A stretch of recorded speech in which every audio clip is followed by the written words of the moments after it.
guru pelatih. Jadi sekarang dah tukar siswa pendidik dan barisan-barisan pensyarah-pensyarah yang saya hormati. Jadi seperti sedia maklum lah, kita dapat maklumat ni daripada guru besar, Puan pengarah program ada telefon guru besar. Cuma pihak sekolah mohon maaf lah jika ada kekurangan daripada segi kami punya taklimat ni, sebab kami pun tak clear tuan, minta maaf.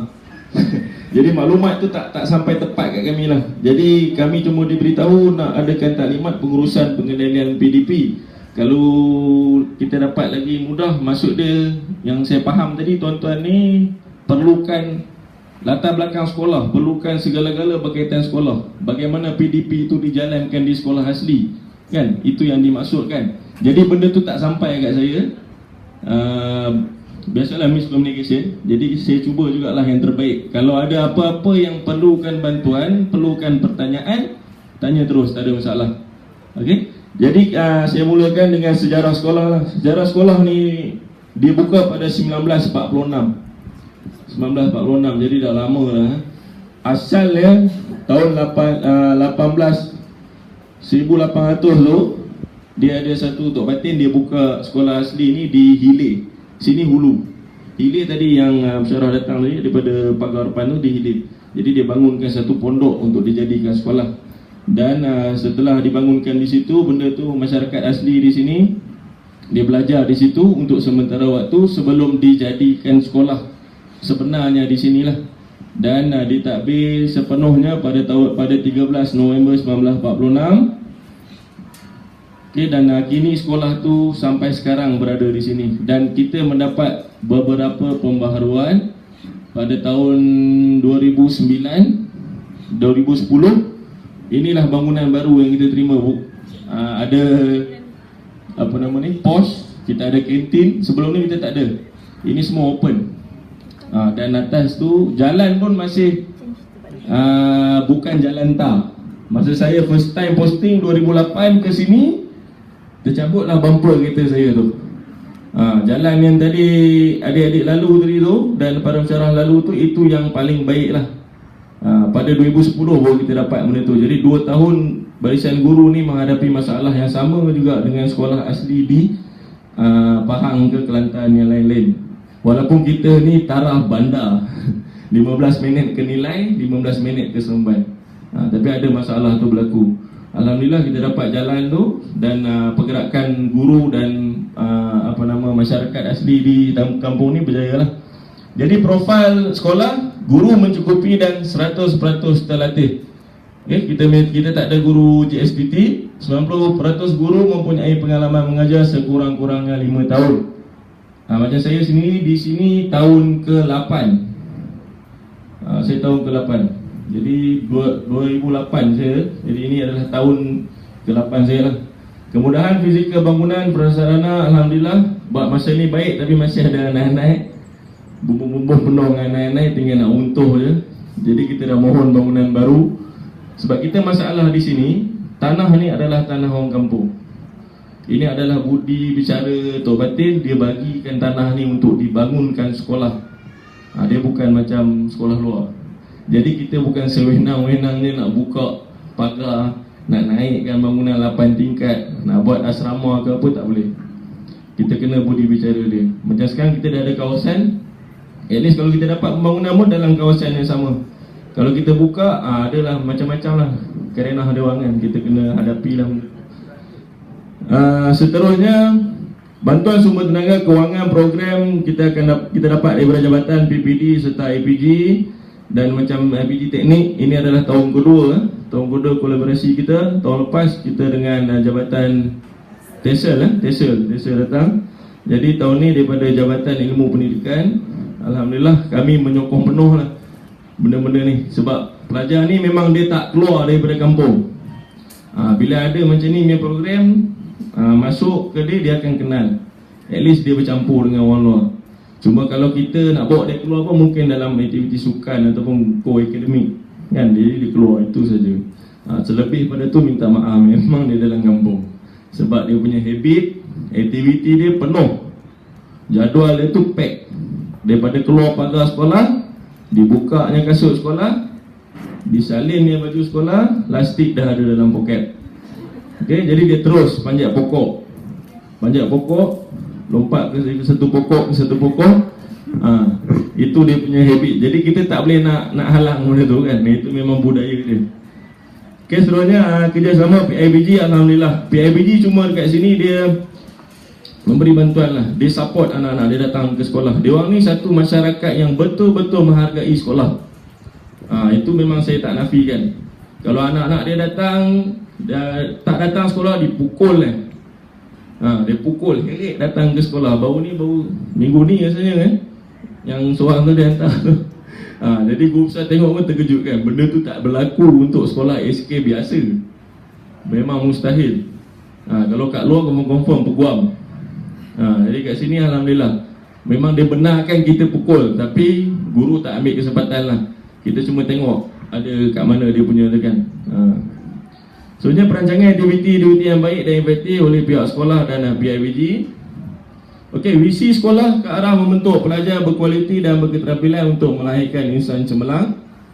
Kita cuba bawa visi ni untuk pentadbiran sekolah ni lah, supaya dia boleh memberi fokus yang lebih kepada pelajar-pelajar ni. Kita macam tuan-tuan dan para pensyarah tahu, memang di sini satu-satunya sekolah 100% asli.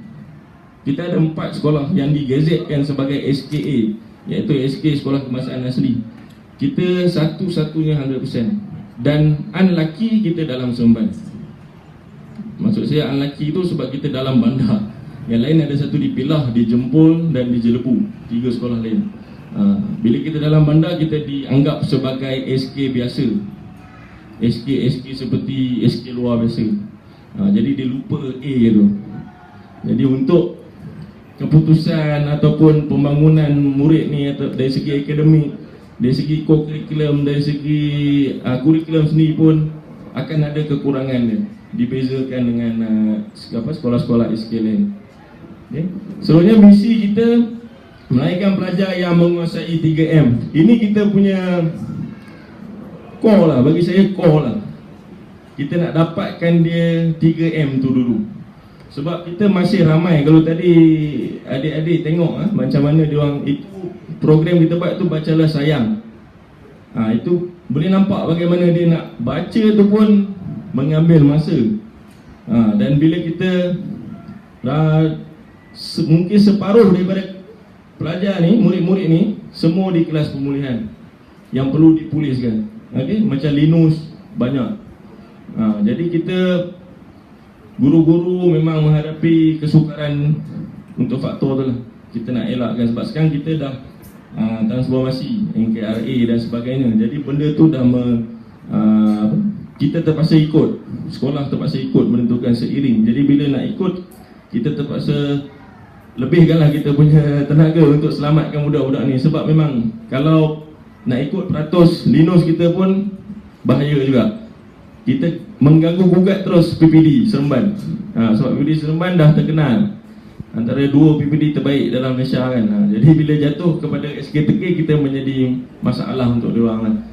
Tapi Alhamdulillah, Tuan Pengarah pun dah turun, dia orang dah tahu apa masalah kita sebenarnya lah. Sebab kita memang digazetkan SKA. Jadi benda tu beza. Benda beza daripada SK luar. Okay. Seterusnya, okey, data murid kita ada 61. Tahun 1 kita ada 14 orang, tahun 2 kita ada 10 orang, tahun 3 15 orang, tahun 4 8, tahun 5 10, tahun 6 kita ada 4 orang saja. Jadi keseluruhan 61 murid. 61 murid.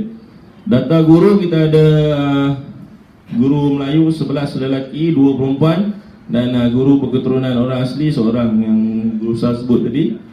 Jadi kita punya strength guru ada 14 orang. Ini baru tahun pertama kita dapat strength gini cikgu, tuan-tuan. Sebelum ni kita hanya dalam 11 orang saja guru. Jadi tahun ni Alhamdulillah kita dapat strength yang kuat, yang jabatan hantar untuk menambahkan ni lah. Okay. Soalnya untuk konsep pengurusan, pihak sekolah kita ada melaksanakanlah benda ni. Kita cuma berkongsi. Saya ingin berkongsi sedikit lah dengan adik-adik dan para pensyarah. Jadi di sini kita lebih kepada pemilihan dan pengendalian aktiviti pembelajaran tu kita select. Dia orang ni kalau belajar, dia repetition dia tu selalu. Dia punya tahap ingatan dia tu macam little bit low lah, rendah sikit lah. Jadi dia, bila kita ajar dia dalam masa 15 minit tu dia boleh lupa. Cikgu tanya balik dia akan lupa. Jadi kita kena repeat. Mungkin hari ni punya pengajaran akan dibawa kepada esok. Kita masih nak bagi dia dapat something benda tu. Soalnya pembentukan kumpulan, kita jadikan dia dalam bentuk kumpulan. Kita bagi dia duduk dalam kumpulan supaya yang menguasai 3M ni dia boleh bantu yang tidak menguasai 3M ni. Sebab kita ada yang budak-budak ataupun pelajar-pelajar yang arus perdana, yang boleh handle dengan budak-budak yang bukan arus perdana. Seterusnya penerangan dan arahan ini daripada guru sendiri. Jadi dia base guru punya penerangan. Guru akan explain kat dia dulu apa yang perlu dilakukan, baru dia akan boleh buat. Kalau kita bagi dia survive sendiri, memang tak, benda tu tak akan berlaku. Yang arus perdana insya-Allah boleh ikut. Yang tak kuasai 3M akan lost. Jadi kita tak nak benda tu berlaku untuk dia orang akan tertinggal. Okay? Dan yang terakhir kita buat pemantauan lah. Pemantauan ni dari segi budak tu punya result dan cikgu tu punya PDP lah. Daripada pihak mentadbir ni kita nak tengok bagaimana benda tu berlaku. Dan saya rasa alhamdulillah lah, daripada apa yang kita gunakan tadi tu, benda tu menunjukkan kesan yang baik. Seterusnya kita untuk strategi yang kita guna pakai, memberi bantuan klinikal. Maksud saya ni memberi bantuan klinikal adalah guru kita buat diagnostik untuk pelajar-pelajar ni. Kita tengok apa masalah dia, ataupun kita tengok dia punya level, di mana sepatutnya budak ni berada dan macam mana kita cuba nak bantu dia. Jadi itu yang dimaksudkan dengan memberi bantuan klinikal. Seterusnya merancang pengajaran, ini lebih kepada buku rekod guru tu sendiri. Tapi kita